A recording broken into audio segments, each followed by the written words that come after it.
नमस्कार दोस्तों, आज के वीडियो में हम बात करेंगे तोरई की खेती के बारे में। तोरई को लतादार सब्जियों में गिना जाता है, जिसकी खेती मुख्य रूप से नकदी फसल के रूप में की जाती है। इसको कई जगहों पर झींगी, तोरी और तोरई के नाम से भी जाना जाता है। इसका पौधा बेल के रूप में फैलता है। तोरई की खेती मुख्य रूप से तो बारिश के मौसम में की जाती है, लेकिन इसको खरीफ की फसल के साथ भी उगाया जा सकता है। इसके पौधे को विकास करने के लिए समशीतोष्ण जलवायु उपयुक्त होती है। इसकी खेती के लिए भूमि का पीएच मान सामान्य होना चाहिए। अगर आप भी इसकी खेती करने का मन बना रहे हैं तो आज हम आपको इसकी खेती के बारे में संपूर्ण जानकारी देने वाले हैं। चलिए सबसे पहले हम बात करते हैं तोरई की खेती के लिए उपयुक्त जलवायु के बारे में। यह हर प्रकार की जलवायु में हो जाती है। तोरई के सफल उत्पादन के लिए उष्ण और नम जलवायु उत्तम मानी गई है। भारत में इसकी खेती केरल, उड़ीसा, बंगाल, कर्नाटक और उत्तर प्रदेश में विशेष रूप से की जाती है। अब हम बात करते हैं भूमि और उसकी तैयारी के बारे में। इसको लगभग सभी प्रकार की मिट्टियों में उगाया जा सकता है, परंतु उचित जल निकास धारण क्षमता वाली जीवांश युक्त हल्की दोमट भूमि इसकी सफल खेती के लिए सर्वोत्तम मानी गई है। वैसे उदासीन पीएच मान वाली भूमि इसके लिए अच्छी रहती है। नदियों के किनारे वाली भूमि इसकी खेती के लिए सबसे उपयुक्त रहती है। कुछ अम्लीय भूमि में भी इसकी खेती की जा सकती है। भूमि की तैयारी के लिए खेत को ट्रैक्टर या मिट्टी पलटने वाले हल से 2-3 बार जुताई करनी चाहिए, जिससे खेत में घास फूस कटकर मिट्टी में दब जाए तथा खेत घास रहित हो सके। इसके बाद देशी हल या टिलर द्वारा जुताई करा के खेत की मिट्टी को भूरभूरा कर लेना आवश्यक होता है। अब हम बात करते हैं इस फसल के लिए कौन सी खाद उपयुक्त रहती है। तोरई के पौधों को भी बाकी बेल वाली फसलों की तरह अधिक उर्वरक की आवश्यकता होती है। इसके लिए शुरुआत में खेत की तैयारी के वक्त लगभग 12 से 15 गाड़ी पुरानी गोबर की खाद प्रति एकड़ के हिसाब से खेत में डालनी चाहिए। गोबर की खाद की जगह जैविक खाद के रूप में किसान भाई वर्मी कंपोस्ट खाद का भी इस्तेमाल कर सकते हैं। इसके अलावा ज़रूरत के हिसाब से आप इसमें जीवामृत भी दे सकते हैं। अब हम बात करते हैं तोरई की उन्नत किस्मों के बारे में। तोरई की कई तरह की उन्नत किस्में हैं, जिन्हें उनके उत्पादन और फलों के बाहरी आवरण के आकार के आधार पर तैयार किया गया है। सबसे पहले बात करते हैं हम घिया तोरई के बारे में। इस किस्म के फल गहरे हरे रंग के होते हैं, जो किसी छोटी घिया की तरह दिखाई देती है। भारत में इस प्रजाति के पौधे अधिक मात्रा में उगाए जाते हैं। इस किस्म के फलों का छिलका पतला होता है। इसके कच्चे हरे फलों में विटामिन की मात्रा अधिक पाई जाती है, जिनका इस्तेमाल सब्जी के रूप में किया जाता है। अब हम बात करते हैं दूसरी किस्म के बारे में, पूसा नसदार। इस किस्म के पौधों पर लगने वाले फलों पर उभरी हुई धारियां दिखाई देती है। इसके फलों का रंग हल्का पीला और हरा होता है। इस किस्म के पौधे खेत में बीज रोपाई के लगभग 80 दिन बाद ही पैदावार देना शुरू कर देते हैं। इस किस्म को जायद की फसल के रूप में उगाया जाता है। अगली किस्म है सरपुतिया। तोरई की इस किस्म के फल पौधों पर गुच्छों में लगते हैं, जो आकार में छोटे दिखाई देते हैं, जो पौधे की रोपाई के लगभग 2 महीने बाद ही तुड़ाई के लिए तैयार हो जाते हैं। इस किस्म के फलों पर भी उभरी हुई धारियां बनी होती है। इसके फलों का बाहरी छिलका मोटा और मजबूत होता है। इस किस्म के पौधे मैदानी बागों में अधिक उगाए जाते हैं। अगली किस्म है पंजाब सदाबहार।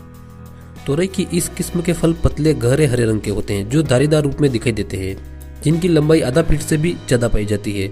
इसके पौधों का आकार सामान्य पाया जाता है। इस किस्म के पौधे बीज रोपाई के लगभग 70 दिन बाद पैदावार देना शुरू करते हैं। अब हम बात करते हैं अगली किस्म की, PKM1। इस किस्म के फल गहरे हरे रंग के होते हैं, जिन पर उभरी हुई कोणीय धारियां दिखाई देती है।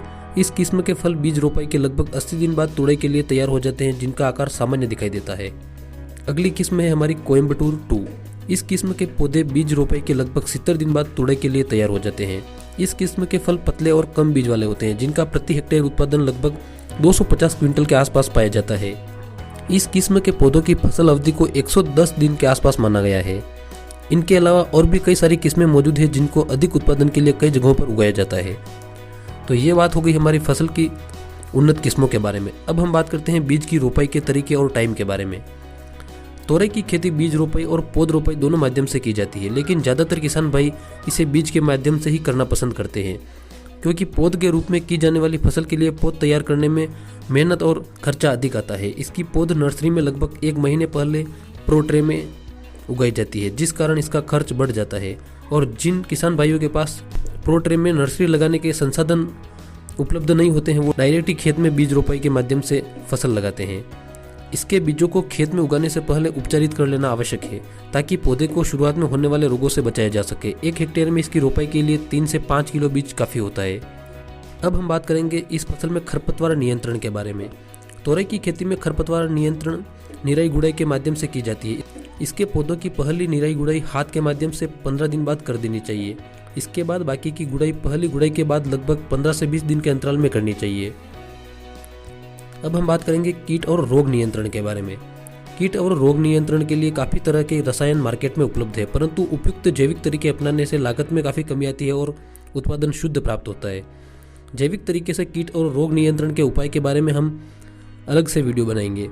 उस वीडियो को देखने के लिए आप अभी हमारे चैनल को सब्सक्राइब कर सकते हैं, ताकि जब भी हम वीडियो डालेंगे आपको नोटिफिकेशन मिल जाएगा। अब हम बात करेंगे तोरई की फसल में सिंचाई के बारे में। ग्रीष्मकालीन फसल की पैदावार सिंचाई पर ही निर्भर करती है। गर्मियों में लगभग 5 से 6 दिनों के अंतराल पर सिंचाई करते रहना चाहिए। अब हम बात करेंगे फलों की तुड़ाई के बारे में। तोरई की अलग अलग किस्मों के फल बीज रोपाई के लगभग 70 से 80 दिन बाद पककर तैयार हो जाते हैं। इसके फलों की तोड़ाई कच्चे रूप में ही कर लेनी चाहिए। कच्चे रूप में तोड़ाई करने पर ही इसका उपयोग सब्जी के रूप में किया जाता है, जबकि पकने पर इसके फलों का इस्तेमाल बीज बनाने में कर सकते हैं। इसके फलों की तुड़ाई सप्ताह में एक बार कर देनी चाहिए। फलों की तुड़ाई करते वक्त फलों को डंठल से कुछ दूरी रखते हुए तोड़ें, इससे फल ज़्यादा समय तक ताज़ा रहता है। अब हम बात करते हैं इस फसल की पैदावार और लाभ के बारे में। तोरई की अलग अलग किस्मों की प्रति हेक्टेयर औसतन पैदावार 150 से 200 क्विंटल के आसपास पाई जाती है, जबकि इसका बाजार भाव 30 से 40 रुपये प्रति किलो तक मार्केट में देखने को मिलता है। अगर आपको 30 से 40 रुपये प्रति किलो का भाव मिलता है तो इस हिसाब से लगभग 6 से 8 लाख रुपए तक आप 1 हेक्टेयर से कमा सकते हैं। और यदि किसान भाई को तोरई का भाव सिर्फ 20 रुपये किलो भी मिले तो उस स्थिति में भी आप 1 हेक्टेयर से लगभग 3 से 4 लाख रुपए आसानी से कमा सकते हैं। अब हम बात करते हैं भंडारण के बारे में। भंडारण के लिए कच्चे फलों को तोड़कर सावधानी से रखना चाहिए। फलों को पानी से भिगोकर रखने से 3 से 4 दिन ताज़ा रखा जा सकता है। ध्यान रहे कि स्टोर वाले फलों को डंठल सहित काटना चाहिए। डंठल सहित काटने से शीघ्र खराब नहीं होते हैं। गर्मी में भीगा बोरे का टाट रखकर ताज़ा फल रखे जा सकते हैं। अधिक लंबे समय के लिए कोल्ड स्टोर की सहायता लेनी चाहिए। फलों को हमेशा धूप से बचाना चाहिए। तो आज के इस वीडियो में आपको पता चल गया होगा कि तोरई की खेती कैसे की जाती है। अगर तोरई की खेती आप पूर्ण वैज्ञानिक तरीके से करते हैं तो आपको काफ़ी अच्छा मुनाफा मिल सकता है। जैविक खेती और डेयरी से जुड़े और भी वीडियो देखने के लिए अभी आप हमारे चैनल को सब्सक्राइब कर सकते हैं। और कृषि और डेयरी से जुड़े आपके जो भी सवाल हो वो कमेंट बॉक्स में ज़रूर लिखें, ताकि उन पर भी हम वीडियो बनाने का पूरा प्रयास करेंगे। धन्यवाद।